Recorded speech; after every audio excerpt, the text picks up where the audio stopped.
People, let me sit up. Deluded, I'm back again. Now, I was having this conversation with a couple of colleagues, and do you think there's a cultural issue, people, in regards to how we look at central mids? More so I don't like to say these sort of terms, but the halfback, I don't mind halfback, but the regista, the sort of, I don't want to say Busquets, but the Busquets sort of role in that you look at Xhaka. Again, people can have their opinions on Xhaka. I'm not saying he's a quality player. I'm just using him to highlight something. And I think Joringho's twice the player Xhaka is, but these two both have the best examples. Now, personally, I feel we don't, again, regardless of if I think Xhaka is good enough or not, or Joringho is good enough or not, if I just look at what they bring to the table as footballers, their characteristics and what they stand for, away from my opinion or emotion, I do think there's an issue. I wouldn't say a cultural issue, but a reluctance to accept players for what they are and their limitations. Because obviously in England, if you're a defensive mid, I ain't even got my tactics board. Where is my tactics board? Oh, people, I could have done it. But if you're a defensive mid in England, your job is 9 times out of 10. If this is the two pivots and you're behind them, your job is to let them excel, break down, play. Other countries like Spain, like you see him with Busquets, like you see him with Sarri's sides like Napoli and now Chelsea.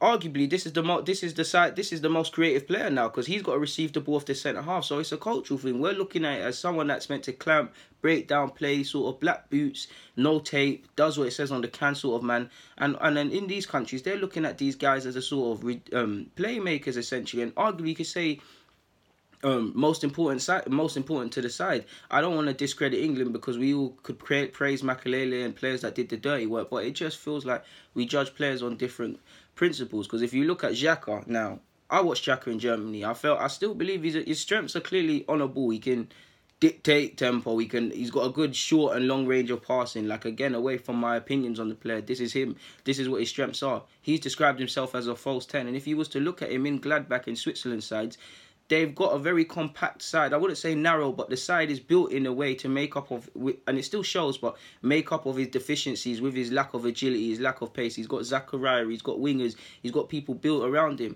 Gladbach the same. You look at Napoli. Obviously, Joringho is still doing it at Chelsea, and people, like specifically Arsenal, Spurs, have clocked. You take him out the game, you take Chelsea out the game.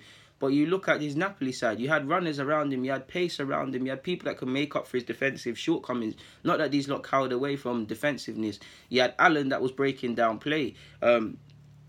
So I feel, in regards to other countries, I do feel foreign countries or foreign cultures, it's more a thing where they'll accept that Xhaka, using Xhaka for example, he's got no mobility, he's not the best defender, he's all of these things, but because of what he gives me on the ball, if I'm a foreign manager, because of what he gives me in an attacking sense, or not, if not attacking, what I want to see, I'll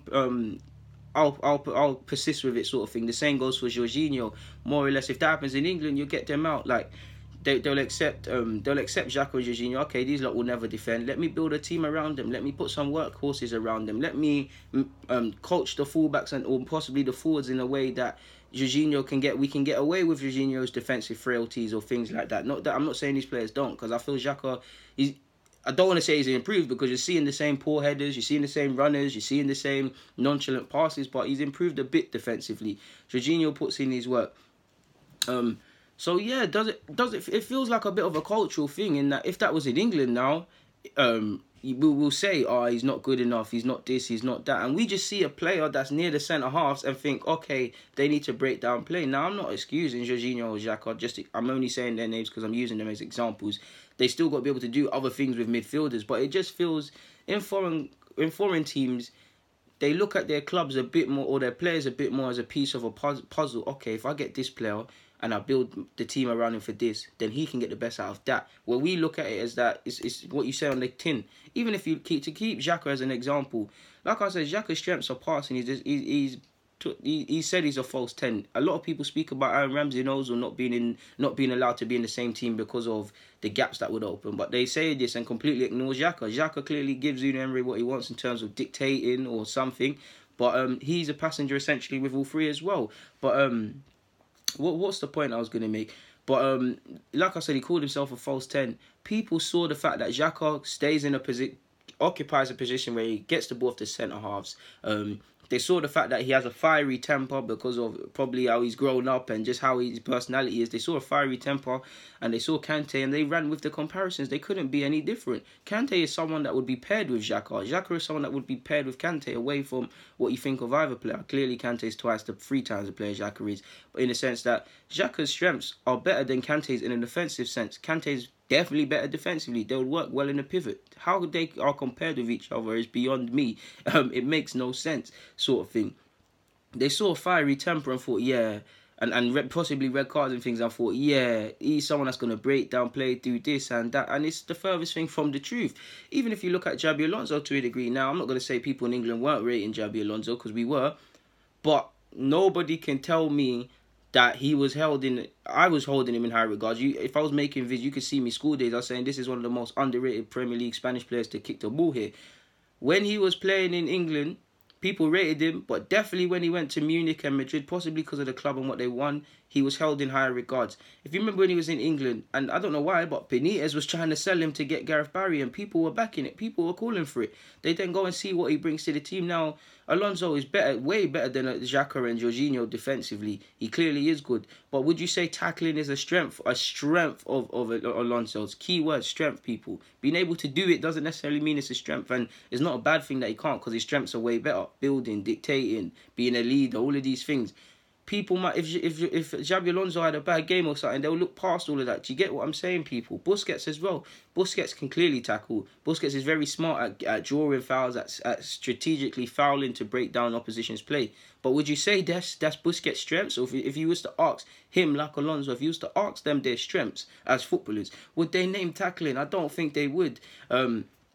Now I think everybody would rate Busquets, but possibly if Busquets didn't have the illustrious career he had, if Busquets didn't come from Barcelona, he came from, I don't know, he came out of Betis and then he signed for, I don't know, Southampton, and he was playing in this sort of form, would people look at him with the same degree of pride and stuff? Because I do think it's funny how players, fans, not just our nation, how fans can mock one player, but then they'll go and praise these same, again, Busquets is quality, but same players that try and do what Busquets does, they'll go and praise Busquets, but they'll belittle players that do that. And again, I'm moving away from Xhaka and Joringho with that example. I'm just using it as a example. I've kept saying them two names, but yeah, I just feel, again, whether you believe in there or not, or you could believe they can take your club forward, just on what they stand for, their principles, and just their makeup and what they're trying to do on the football field.